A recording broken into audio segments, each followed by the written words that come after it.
Nada más corriente que unas hojas de papel. Son fáciles de manejar, de amontonar y clasificar. Pero cuando se deslizan por una impresora puede producirse un cambio.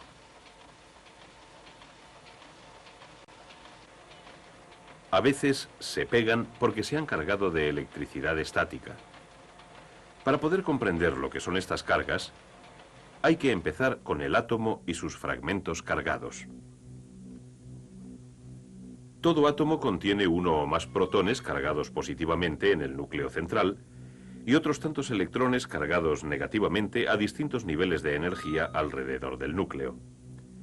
Generalmente el número de protones y de electrones es el mismo y el átomo en su totalidad está equilibrado eléctricamente, no está cargado.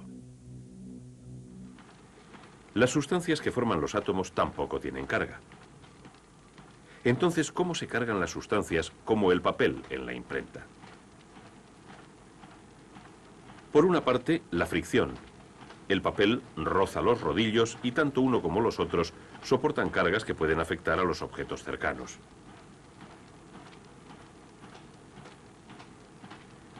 Cuando dos sustancias diferentes se rozan, los electrones pueden pasar del átomo del uno al átomo del otro.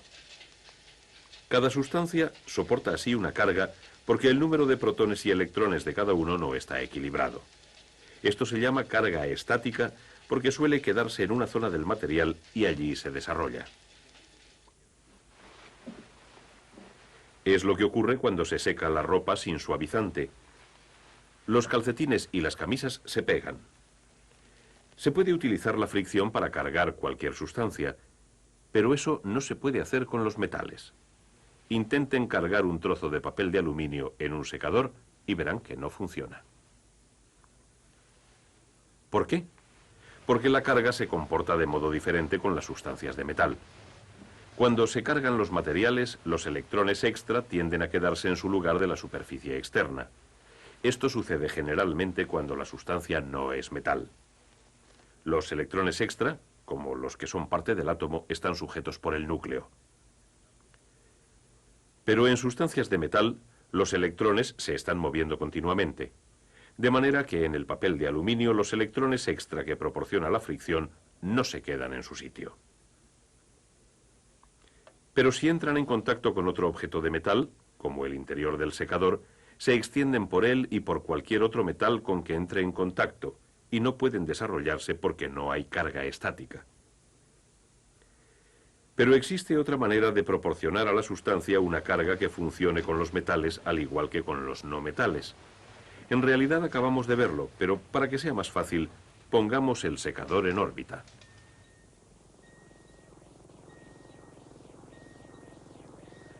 Ahora, todo recoge la carga de la fricción, como antes. La única diferencia es que el secador no está conectado a nada que pueda conducir la carga de la sustancia metálica. Los objetos no metálicos han recogido la carga, como antes, y pasado parte de ella al secador y sus componentes al entrar en contacto con él. El secador ha sido cargado por contacto y al no estar en contacto con nada que pueda conducir la carga, se mantiene cargado.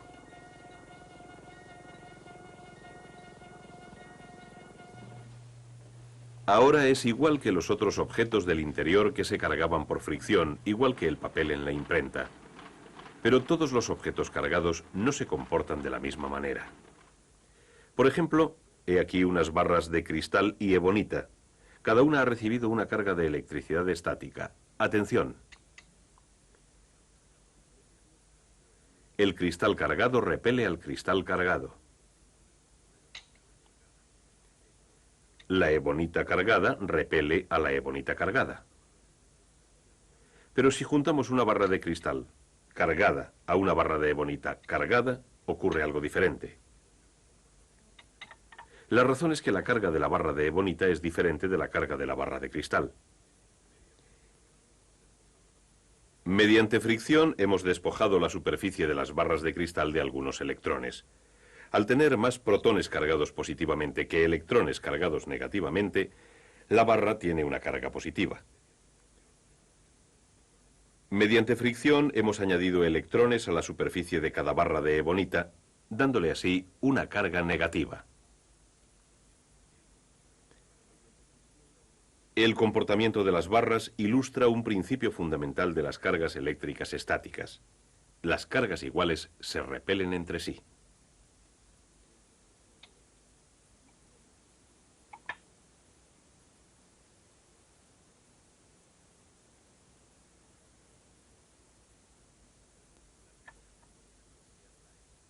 Las cargas opuestas se atraen. Estos efectos tienen aplicaciones comerciales. Por ejemplo, la atracción entre cargas diferentes se demuestra en una copiadora electrostática.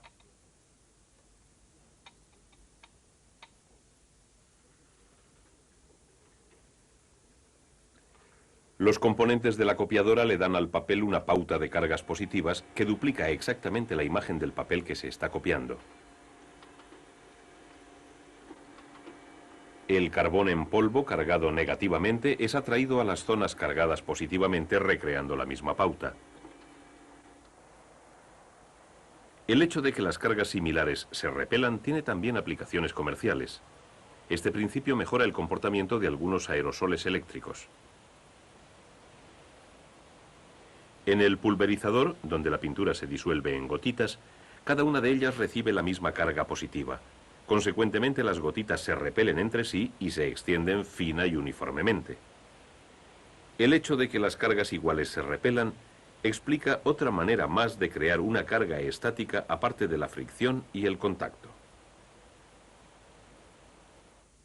El planeador de hoja de aluminio no tiene carga eléctrica, pero se le está aplicando carga a este globo de goma. Atención. El planeador se comporta como si tuviera una carga opuesta. El globo lo atrae. En realidad, el planeador sí lleva carga ahora, causada por el globo sin haber estado en contacto con él. La explicación es la siguiente. Los electrones extra del globo que le proporcionan la carga interactúan con algunos electrones del metal del planeador, impulsándolos hacia afuera.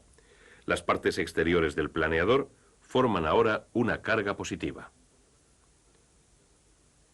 Cuando la carga de una determinada sustancia produce una carga en otra sustancia de esta manera, se dice que ha sido cargada por inducción. Ahora, al tener cargas opuestas, las dos sustancias se atraen mutuamente. Las cargas de un planeador de juguete son relativamente pequeñas. Pero hay objetos en los que se pueden amontonar grandes cargas causadas por inducción, fricción, contacto o la combinación de los tres.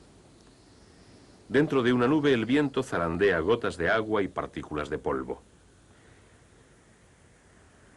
De alguna manera, la fricción entre estas partículas puede amontonar diminutas cargas que suelen ser negativas. Dichas cargas se pasan por contacto al fondo de la nube y cuando se empiezan a acumular grandes cantidades, la nube impulsa los electrones hacia abajo, creando una carga opuesta por inducción.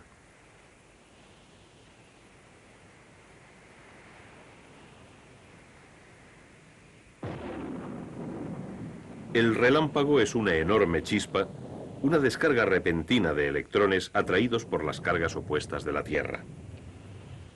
Pero se pueden amontonar grandes cargas artificialmente. He aquí un generador Van der Graar que puede acumular o generar una carga eléctrica bastante grande. Una correa de goma roza una almohadilla de lana. Como no son metales, los dos se cargan por fricción. La lana pierde electrones convirtiéndose en positiva y la goma gana electrones convirtiéndose en negativa.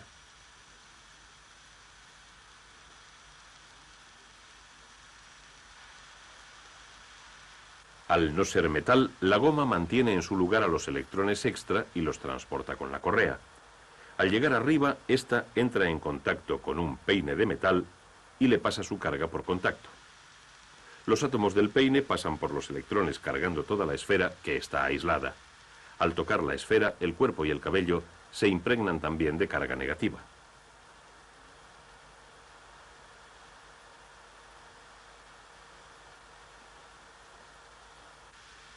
Las cargas iguales se repelen.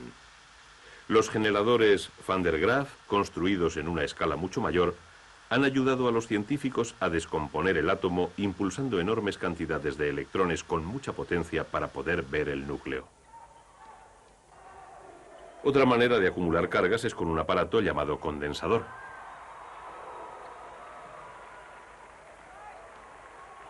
Con un condensador también se pueden liberar las cargas cuando se desee.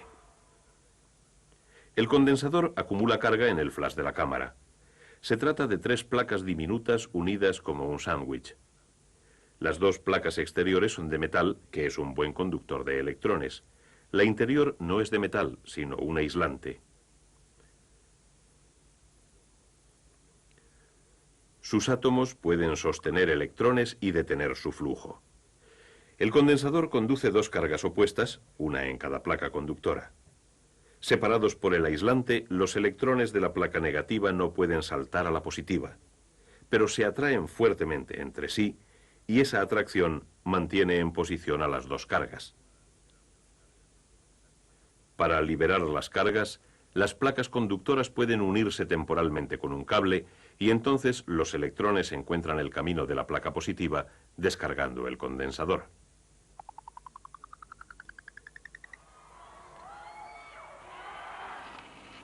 En un soldador de arco, el condensador descarga muchas veces por segundo, creando una serie de relámpagos diminutos que derriten el metal. Pero hay ocasiones en que no se necesita una serie de cargas estáticas, sino un flujo suave y continuo de electrones en movimiento. Cosa que puede hacer una batería. En una batería típica están conectadas 2 sustancias metálicas diferentes por medio de un conductor. Como resultado de las reacciones químicas, los electrones se liberan de una placa y se deslizan por medio del conductor a la otra placa, convirtiendo en negativa a una y en positiva a la otra. Esas zonas de carga son los polos de la batería. La diferencia de potencial entre las cargas de estos polos, el positivo y el negativo, es lo que pone en movimiento a los electrones.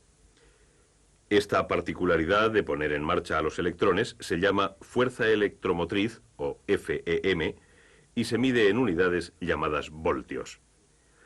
Una batería puede utilizar su FEM para impulsar a sus electrones en corriente continua.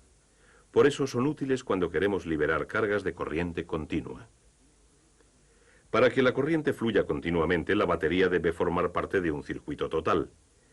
El circuito más sencillo es un cable. Al ser de metal, el cable es un buen conductor de electrones.